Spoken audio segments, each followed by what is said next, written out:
اعوذ باللہ من الشیطان الرجیم بسم اللہ الرحمن الرحیم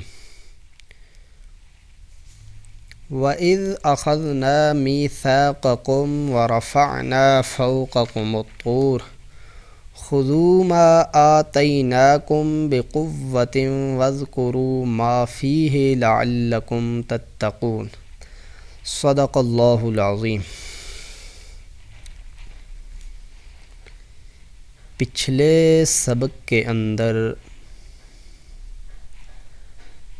ہم نے سورۃ البقرہ کی آیت نمبر 62 تک پڑھ لیا تھا۔ اب ہم آیت نمبر 63 سے آج کا سبق سٹارٹ کر رہے ہیں۔ وَإِذْ أَخَذْنَا، اور جب لیا، میثاقکم، ہم نے تم سے وعدہ، ورفعنا، اور بلند کیا، فوقکم الطور، تمہارے اوپر کوہ طور پہاڑ کو، خذو، کہ پکڑو، ما آتیناکم، جو کتاب ہم نے تم کو دی ہے، بقوۃ، زور سے، واذکروا، اور یاد رکھو، ما فیہ، جو کچھ اس میں ہے، لعلکم تتقون، تاکہ تم ڈرو۔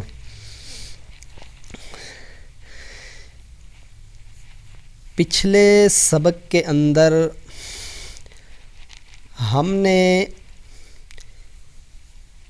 یہ پڑھا تھا کہ اللہ نے بنی اسرائیل پر کتنے انعامات کیے تھے اور کتنے عذاب جو ہے وہ ان پر مسلط کیے گئے تھے۔ اب آج کے سبق کے اندر اس آیت میں نوع ثانی یعنی دوسرا طریقہ استعمال کیا ہے اللہ نے بنی اسرائیل کو سمجھانے کے لیے۔ جیسا گزشتہ سبق کے اندر میں اس بات کا ذکر کر چکا ہوں کہ اللہ نے یہ انعامات کا ذکر کرنا، عذاب کا ذکر کرنا اور یہ انواع، ان کا مقصد یہ تھا کہ موجودہ بنی اسرائیل جو آپ صلی اللہ علیہ وسلم کے زمانے میں تھے، ان کو ہدایت مل جائے، ان کی رہنمائی ہو جائے صراط مستقیم کی طرف۔ اللہ ان کو سمجھانے کے لیے اللہ نے ہر حربہ استعمال کیا دلائل کے ذریعے۔ تو اب اس آیت کے اندر نوع ثانی اللہ ذکر کر رہے ہیں۔ نوع اول ہم نے پچھلے سبق کے اندر پڑھ لیا ہے۔ اس آیت میں بنی اسرائیل کے آباء و اجداد کی 3 خباستوں کا ذکر ہے جی، کہ اے بنی اسرائیل کے لوگوں، تم نے اپنے آباء و اجداد پر انعامات کا تذکرہ پڑھ لیا ہے، اب ذرا تصویر کا دوسرا رخ دیکھو۔ تمہارے آباء و اجداد نے میرے انعامات کو بالائے طاق رکھ کر کیسے کیسے کرتوت اور کیسی کیسے خباستیں کی تھیں۔ تو اس آیت میں پہلی خباست ہے کہ حکم الہی میں ہیلہ سازی کرنا، کیسے وہ اللہ کے حکم میں ہیلہ اور بہانے کیا کرتے تھے، ہیلہ سازیاں کیا کرتے تھے۔ وَإِذْ أَخَذْنَا مِيثَاقَكُمْ، اور جب لیا ہم نے وعدہ تم سے، کون سا وعدہ مراد ہے؟ تورات پر عمل کرنے کا، بالمحافظت علی ما فی التورات، تفسیر مدارک۔ وَرَفَعْنَا فَوْقَكُمُ الطُّورَ، ہم نے تم پر کوہ طور پہاڑ کو بلند کر دیا۔ کب بلند کیا؟ جب تم نے کہا کہ اتنا مہربان اللہ اور اتنے مشکل احکامات، اتنے سخت قسم کے احکامات یہ نہیں ہو سکتا، اللہ اتنے مشکل احکامات نہیں دے سکتے۔ تو خضوع سے پہلے قلنا محذوف ہوگا کہ ہم نے کہا کہ زور سے پکڑو اس کتاب کو جو کچھ اس میں ہے، یاد کرو، وذکرو اور یاد کرو جو کچھ اس میں ہے، اے تدبرو واحفظو اوامرہ، یعنی اس میں تدبر کرو اور اس کے اوامر کی حفاظت بھی کرو۔ تفسیر قرطبی، لعلکم تتقون من الہلاک فی الدنیا والعذاب فی العقبہ، تاکہ تم بچو دنیا کی ہلاکت سے بھی اور آخرت کے عذاب سے بھی۔ ثم تولیتم، پھر تم پھر گئے، من بعد ذالک، اس کے بعد، فلولا فضل اللہ علیکم، اور اگر نہ ہوتا اللہ کا فضل تم پر اور ورحمتہ، اور اس کی مہربانی، لکنتم من الخاسرین، تو ضرور تم خسارے، نقصان اٹھانے والوں میں سے ہوتے۔ ثم تولیتم، پھر تم پھر گئے، میثاق باندھنے کے بعد، یعنی وعدہ کرنے کے بعد، پہلے تم نے وعدہ کیا اور اس کے بعد تم نے وعدے کو توڑ دیا۔ کچھ علماء نے کہا اس سے مراد موجودہ دور کے، یعنی نبی پاک صلی اللہ علیہ وسلم کے دور کے یہودی ہیں، یعنی تمہارے آباء و اجداد نے ان سے وعدہ لیا گیا تھا، لہٰذا تم نبی اکرم صلی اللہ علیہ وسلم پر ایمان نہ لا کر اس کی خلاف ورزی کر رہے ہو۔ انہوں نے جو عہد کو توڑا تھا اس کا ایک نمونہ بھی دیکھو۔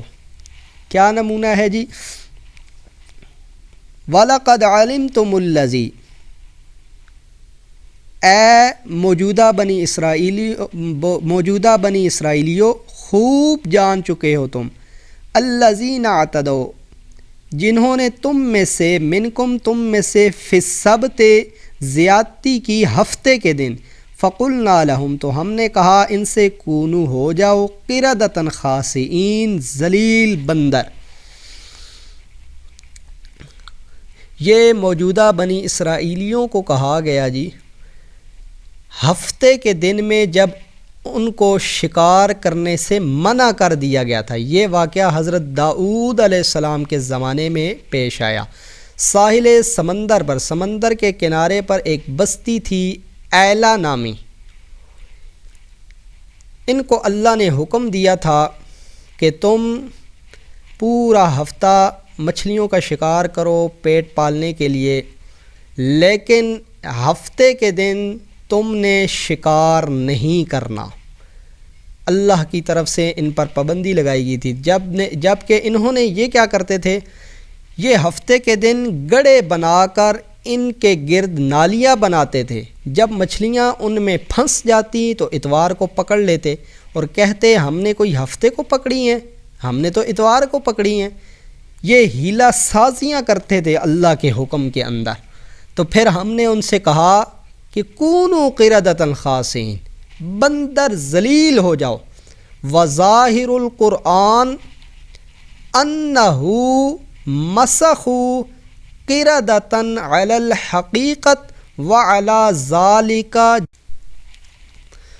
وظاہر القرآن انہ مسخوا قردۃ علی الحقیقت وعلی ذالک جمہور المفسرین۔ علامہ آلوسی نے روح المعانی میں لکھا یہ مسخ حقیقی مسخ تھا اور 3 دنوں کے بعد بندر کی شکل میں تبدیل ہو کر یہ سارے کے سارے مر گئے تھے۔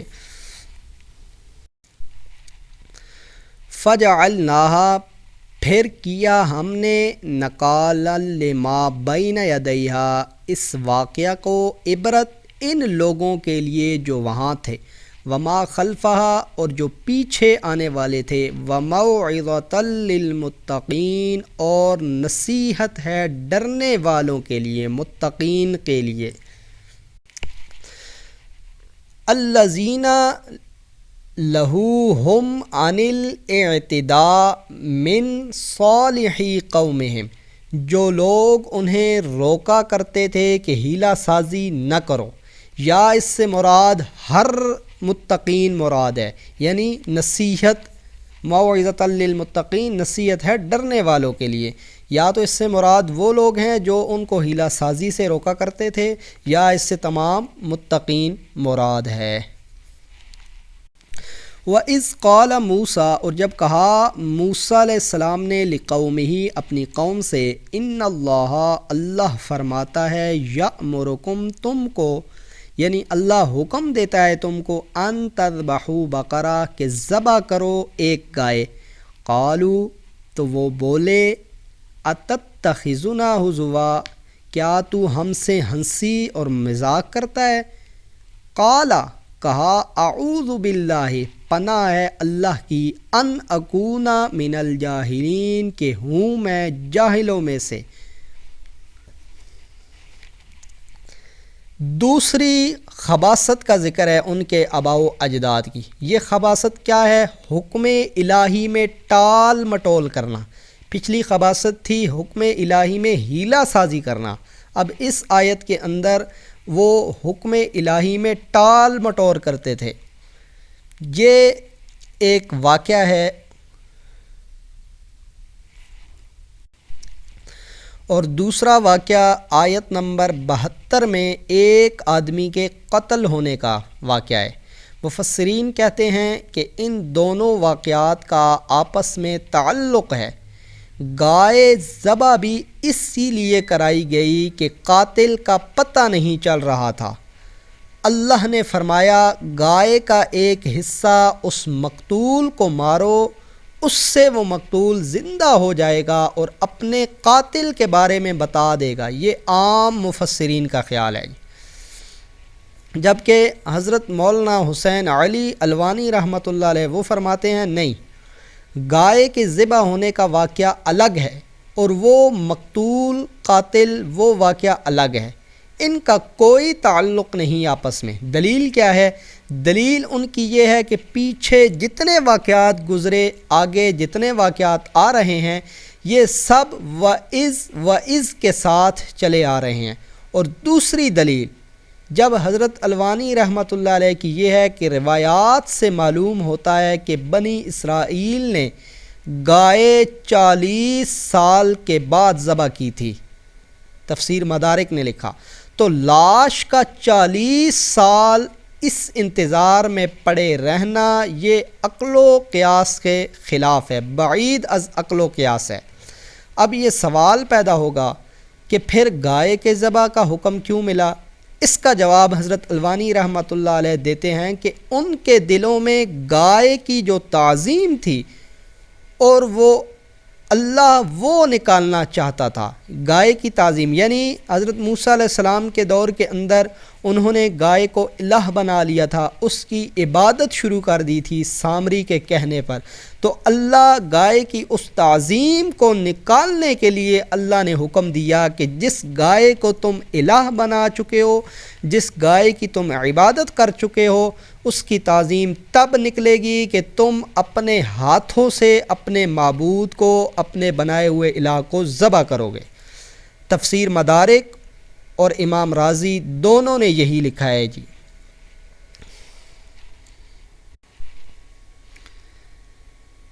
قالوا ادع لنا، بولے کہ دعا کر یا پکار ہمارے واسطے، رب کا، اپنے رب کو، یبین لنا ما ہی، کہ بتا دے ہم کو کہ وہ گائے کیسی ہے۔ قالا، کہا، وہ فرماتا ہے، انہو یقول، کہ وہ ایک گائے ہے، انہا بقرۃ لا فارض، کہ نہ بوڑھی ہے، ولا بکر، اور نہ بن بیاہی، عوان بین ذالک، درمیان میں ہے بڑھاپے اور جوانی کے، ففعلوا، اب کر ڈالو، ما تؤمرون، جو تم کو حکم ملا ہے، یعنی اس کی ماہیت بیان کر۔ فارض ولا بکر، اتنی بوڑھی جو بچہ جننے سے قاصر ہو، اور اتنی چھوٹی جو بچہ جننے کے قابل نہ ہو۔ روح المعانی نے لکھا جی، ماہی فارض ولا بکر کا معنی مسلمۃ اے بریئۃ من العیوب۔ قالوا ادع لنا، بولے دعا کر، رب کا، ہمارے واسطے اپنے رب سے یبین لنا ماہی کہ بتا دے کہ ہم کو کس قسم کی ہو. ان البقرہ تشابہ علینا کیونکہ اس گائے میں شبہ پڑا ہے ہم کو. وَإِنَّا إِن شاء اللَّهُ لَمُهْتَدُونَ اور ہم اگر اللہ نے چاہا تو ضرور راہ پائیں گے. قال انه یقول کہا کہ بے شک اللہ فرماتے ہیں انہا بقرۃ وہ ایک گائے ہے لا ذلول محنت کرنے والی نہیں ہے تثیر الارض کہ جو جوتی ہو زمین کو ولا تسقی الحرث یا پانی دیتی ہو کھیتی کو مسلمۃ لا شیۃ فیہا بے عیب ہے کوئی داغ اس میں نہیں. قالوا الآن جئت بالحق بولے اب لایا تو ٹھیک بات. فذبحوها پھر اس کو ذبح کیا. وما کادوا یفعلون اور وہ لگتے نہ تھے کہ ایسا کر لیں گے یعنی وہ گائے کو ذبح کر لیں گے.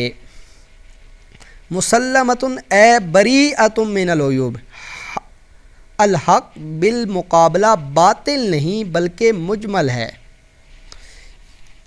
یعنی اللہ نے ان کو حکم دیا کہ گائے کو ذبح کرو. چاہیے تو یہ تھا کہ وہ کوئی سی بھی گائے لے کر ذبح کر دیتے لیکن انہوں نے ٹال مٹول کیا. کبھی کہتے تھے وہ گائے کیسی ہو اس کا رنگ کیسا ہو یا کبھی کہتے تھے کہ وہ گائے اس کی ماہیت کیا ہو تو اللہ نے وہ بھی بتا دی نہ اتنی بوڑھی ہو اور نہ اتنی چھوٹی ہو تو رنگ بھی بتا دیا. پھر اسی طرح اللہ نے یہ بھی بتا دیا کہ وہ محنت کرنے والی نہ ہو زمین کے اندر ہل بھی چلانے والی نہ ہو اور زمین کو پانی دینے والی بھی نہ ہو اس کے اندر کسی قسم کا عیب نہیں ہونا چاہیے. تو جب اتنی زیادہ انہوں نے ٹال مٹول کی تو پھر ان کو یہ اس قسم کی گائے بہت مشکل سے جا کے ملی تب جا کے انہوں نے اس گائے کو ذبح کیا. تو اللہ کہنا چاہتے ہیں فذبحوها وما کادوا یفعلون پھر انہوں نے اس گائے کو ذبح کیا حالانکہ ان کے جو وہ لگتے نہیں تھے کہ وہ اس گائے کو ذبح کر لیں گے جس طرح وہ ٹال مٹول کر رہے تھے. وَإِذْ قَتَلْتُمْ اور جب مار ڈالا تھا نفساً تم نے ایک شخص کو فَدَّارَأْتُمْ فِيهَا پھر لگے ایک دوسرے پر دھرنے یعنی الزام لگانے. وَاللَّهُ مُخْرِجٌ مَا كُنْتُمْ تَكْتُمُونَ اور اللہ کو ظاہر کرنا تھا جو تم چھپاتے تھے.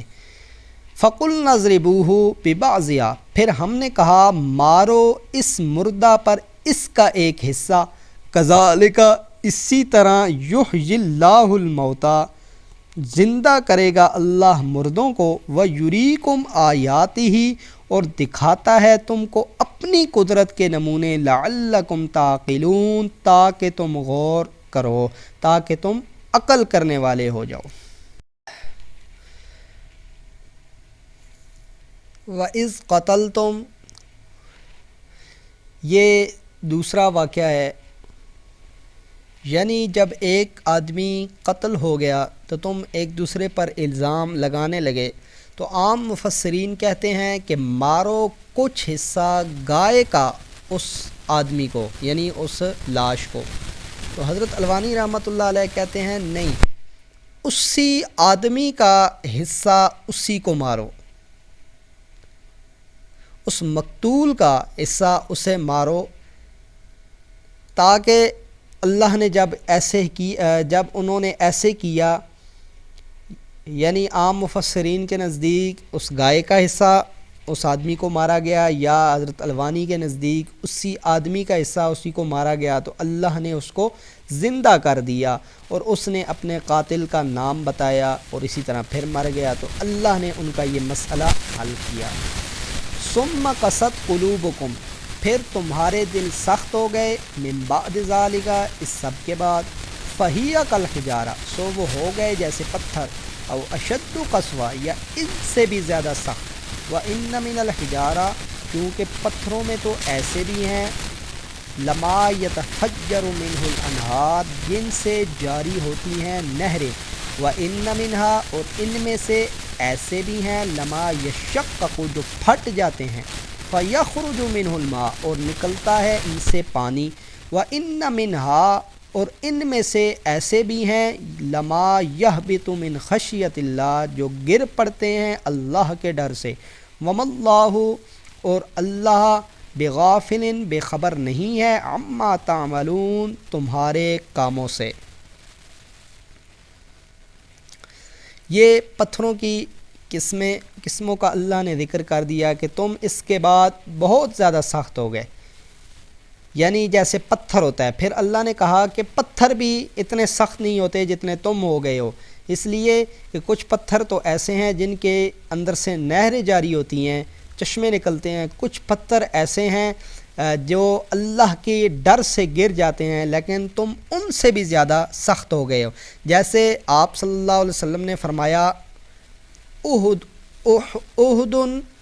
جبل یحبنا ونحبہ، احد پہاڑ ہم سے محبت کرتا ہے اور ہم اس سے محبت کرتے ہیں۔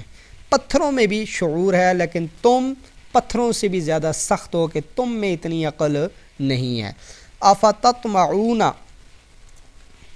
یہ نوع ثانی کا تتمہ ہے، نوع ثانی میں ان کی 3 خباثتوں کا ذکر تھا، یہ اس کا تتمہ ہے۔ افتطمعون اب کیا تم توقع رکھتے ہو، اب کیا تم اے مسلمانوں توقع رکھتے ہو ان یؤمنوا لکم وہ تمہاری بات مان لیں گے، وقد کان فریقم اور ان میں ایک فرقہ ہے، یسمعون کہ سنتا تھا کلام اللہ، اللہ کا کلام، ثم یحرفونہ پھر بدل ڈالتے تھے اس کو، من بعد ما عقلوہ جان بوجھ کر، سوچنے سمجھنے کے بعد، وہم یعلمون اور وہ جانتے تھے۔ نوع ثانی میں ان کی 3 خباثتوں کا ذکر تھا، اس میں موجودہ بنی اسرائیل کے 5 گروہوں کا ذکر ہے۔ افتطمعون میں حمزہ استفہام کا توبیح کے لیے خطاب نبی پاک صلی اللہ علیہ وسلم اور مومنوں سے ہے۔ پہلا گروہ وقد کان فریق منہم، محرفین تورات میں تعریف کرنے والے، جانتے بوجھتے ہوئے بھی۔ تخویف لفظی بھی ہوتی ہے اور معنوی بھی ہوتی ہے۔ معنوی تعریف یہ ہے کہ کتاب کے مضمون کو اس طرح مسخ کر کے بیان کیا جائے کہ اصل مفہوم سے کوئی تعلق نہ رہے۔ یہود تو لفظی تعریف بھی کیا کرتے تھے، لفظوں کو بدل دیتے تھے، قرآن میں لفظی تعریف ممکن نہیں، اس لیے کہ انا نحن نزلنا الذکر وانا لہ لحافظون، اللہ نے اس کی حفاظت کا ذمہ خود اپنے ذمہ لیا ہے، مگر معنوی تعریف کرنے والوں کی یہاں بھی کمی کوئی نہیں ہے۔ جس طرح اکثر لوگ معنوی تعریف کرتے ہیں، قل انما انا بشر مثلکم، آپ صلی اللہ علیہ وسلم کی بشریت پر کتنی واضح آیت ہے، مگر ایک عالم نے کہا یہاں ایک آنا محذوف ہے، اصل میں آیت اس طرح تھی انما انا بشر مثلکم، بے شک میں تو میں ہوں اور بشر تمہاری طرح ہوتے ہیں۔ کتنے علماء ہیں جو کہتے ہیں قرآن میں جہاں من دون اللہ آتا ہے وہاں سے بت مراد ہے، لوگوں کے عقائد خراب کرنے کے لیے لوگوں کو قبر پرستی کی طرف مائل کرتے ہیں۔ اتخذوا احبارہم ورہبانہم اربابا من دون اللہ، یہ من دون اللہ کا اطلاق احبار اور رہبان پر ہو گیا ہے جی۔ جو لوگ کہتے ہیں کہ من دون اللہ جہاں بھی آتا ہے اس سے مراد صرف بت ہوتے ہیں، باقی انبیاء اولیاء نیک لوگ اس میں شامل نہیں ہیں، تو یہ اتخذوا احبارہم ورہبانہم اربابا من دون اللہ سورہ توبہ کی آیت ہے، اس میں من دون اللہ کا اطلاق احبار اور رہبان پر ہو گیا ہے۔ دوسری سورۃ المائدہ کا آخری رکوع ہے، وہاں پر وَإِذْ قَالَ اللَّهُ يَا عِيسَى ابْنَ مَرْيَمَ أَأَنْتَ قُلْتَ لِلنَّاسِ اتَّخِذُونِي مِن دُونِ إِلَٰهَيْنِ، وہاں پر من دون اللہ کا اطلاق حضرت مریم اور حضرت عیسیٰ علیہ الصلاۃ والسلام پر ہوا۔ کیا یہ بت ہیں؟ کئی لوگوں نے کہا قل لا اقول لکم عندی خزائن اللہ، مانا کیا میں خود غیب نہیں جانتا۔ یہ خود کس لفظ کا معنی ہے جی؟ یعنی اللہ نے مجھے عطا کیا ہے، یہ خود کس لفظ کا معنی ہے؟ یہ سب کچھ تعریف معنویہ ہیں جی، یعنی من بعد ما عقلوہ وہم یعلمون، علماء جانتے ہیں کہ ان کے اصل معانی کو، لیکن اس کے باوجود جان بوجھ کر معنوی تعریف کرتے ہیں۔ جس طرح انا اعطیناک الکوثر، اکثر لوگ کوثر سے مراد حضرت فاطمہ لیتے ہیں۔ اپنے شرکیہ نظریات کو بچانے کے لیے لوگوں کو غلط گائیڈ کیا جاتا ہے۔ کوثر سے مراد، علماء نے اس کے بہت سارے معنی لکھے ہیں۔ کوثر سے مراد قرآن مقدس بھی ہے، اور کوثر سے مراد حوض کوثر جو قیامت کے دن آپ صلی اللہ علیہ وسلم نے امت کو پلانا ہے، نیک لوگوں کو پلانا ہے، وہ بھی مراد ہے۔ تو اس لیے لوگوں نے اس کی بھی معنوی تعریف کی، اور اس سے مراد حضرت فاطمہ کو لیا گیا۔ تو اس لیے فرمایا کہ وہ لوگ بھی معنوی تعریف کیا کرتے تھے جان بوجھ کر۔ یہ یہود کے علماء کی بات ہو رہی ہے، ان کو پتہ تھا کہ ان کی معنی اور مفہوم کیا ہے، لیکن اس کے باوجود لوگوں کو مغالطے کے اندر ڈالنے کے لیے تعریف کیا کرتے تھے۔ وَإِذَا لَقُوا الَّذِينَ آمَنُوا، اور جب ملتے ہیں مسلمانوں سے، قالوا کہتے ہیں، آمنا ہم ایمان لے آئے، وَإِذَا خَلَا بَعْضُهُمْ، اور جب تنہا ہوتے ہیں ایک دوسرے کے پاس، قالوا تو کہتے ہیں، أَتُحَدِّثُونَهُمْ تم کیوں کہہ دیتے ہو، تم کیوں کہہ دیتے ہو، بما فتح اللہ، ان سے جو ظاہر کیا ہے اللہ نے، علیکم تم پر، لیحاجوکم تاکہ جھٹلائیں تم کو، بھی اس سے، عند ربکم تمہارے رب کے آگے، افلا تعقلون کیا تم نہیں سمجھتے؟ یہ دوسرا گروہ ہے جی۔ پہلا گروہ معنوی تعریف کر رہے ہیں، دوسرا گروہ منافقین یہود کا۔ اتحدثونہم اے تخبرون المؤمنین بما بینہ اللہ تعالی لکم خاصتا من نعت نبیہ محمد صلی اللہ علیہ وسلم۔ روح المعانی نے لکھا جی، یہ ایسی باتوں کی خبریں تم مسلمانوں کو کیوں دیتے ہو، ایسی باتوں کی خبریں تم مؤمنین کو کیوں دیتے ہو جو اللہ نے تم پر ظاہر کی ہیں، یعنی آپ صلی اللہ علیہ وسلم کے نبی ہونے کی باتیں۔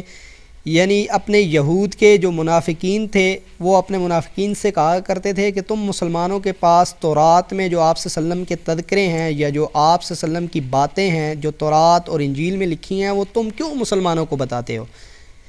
اللہ نے تم پر جو ظاہر کیے ہیں، یعنی تمہیں پتہ ہے، تم آگے مسلمانوں کو کیوں بتاتے ہو کہ وہ قیامت کے دن تمہارے ساتھ تمہارے رب کے آگے جھگڑا کریں گے کہ یہ انہوں نے ہمیں یہ باتیں بتائی تھیں کہ تورات کے اندر یہ باتیں آئی ہیں، ان کو تو پتہ نہیں تھی، یہ آپ کو بطور گواہ پیش کریں گے، تو اس وقت کیا کرو گے؟ دل میں تو تمہارے منافقت ہے، تو اس لیے یہ کام نہ کیا کرو۔ اولا کیا اتنا بھی نہیں جانتے، یعلمون جانتے کہ ان اللہ یعلم، اللہ کو معلوم ہے، ما یسرون جو کچھ چھپاتے ہیں، وما یعلنون اور جو کچھ یہ ظاہر کرتے ہیں، ومنہم امیون اور بعض ان میں ان پڑھ ہیں، لا یعلمون نہیں خبر رکھتے، نہیں جانتے، الکتابہ کتاب کو، الا امانیہ سو سوائے جھوٹی آرزوؤں کے، وَإِنْهُمْ إِلَّا يَظُنُّونَ اور ان کے پاس کچھ نہیں مگر خیالات، گمان۔ یہ تیسرا گروہ امیین ان پڑھ لوگوں کا ہے۔ وَمِنْهُمْ أُمِّيُّونَ امانی اکاذیب مختلفۃ سمعوها من علمائہم، جھوٹی کہانیاں، قصے، آرزوئیں جو انہوں نے اپنے مولویوں سے سنی تھی۔ بحر محیط نے لکھا وَأَمَانِيَّ إِنَّ اللَّهَ يَعْفُو عَنْهُمْ وَيَرْحَمُهُمْ وَلَا يُؤَاخِذُهُمْ بِخَطَايَاهُمْ وَإِنَّ أَبَاهُمْ يَشْفَعُونَ لَهُمْ، اللہ ان کو معاف کر دے گا، ان پر رحم کرے گا، اللہ ہماری خطاؤں پہ ہماری پکڑ نہیں کرے گا، اور ہمارے بڑے ہماری شفاعت سفارش کریں گے۔ بحر محیط نے لکھا اور وَأَنَّ الْجَنَّةَ لَا يَدْخُلُهَا إِلَّا مَنْ كَانَ هُودًا، جنت میں صرف یہودی جائیں گے۔ لَن تَمَسَّنَا النَّارُ إِلَّا أَيَّامًا مَعْدُودَاتٍ، ہمیں آگ چھو بھی نہیں سکتی۔ یہ آرزوئیں اور تمنائیں تھیں جو یہودیوں کے علماء ان کو سکھایا کرتے تھے، ان کو بتایا کرتے تھے۔ تو اللہ کہنا چاہتے ہیں یہ ان پڑھ لوگ ہیں جو باتیں اپنے مولویوں سے، علماء سے سنتے ہیں، بس اسی کو مان لیتے ہیں، خود تحقیق نہیں کرتے۔ یہ ان پڑھ اور جاہل لوگوں کا ایک گروہ ہے جی۔ بس آج کا سبق ہمارا آیت نمبر 78 تک ہے۔